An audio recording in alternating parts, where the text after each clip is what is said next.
Shari today, we live by faith, not by sight. Mahal tayo ng Diyos. Anumang hilingin natin sa Kanya sa pangalan ni Jesus ay Kanyang ibibigay. Huwag tayong magsawang humingi sa Diyos. Hingin natin sa Kanya ang gusto natin. Tandaan, ang orasan ng Diyos ay iba sa ating orasan. Kung hindi man agarang dumating ang iyong hiniling, huwag magtampo, magdiwala ka.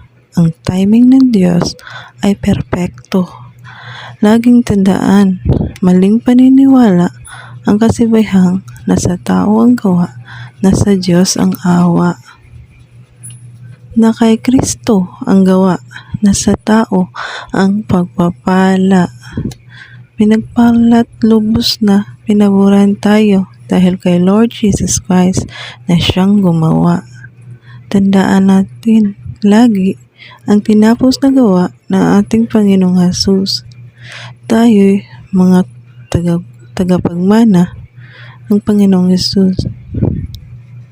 Kaya in Christ, we are blessed and highly favored of God. Charito.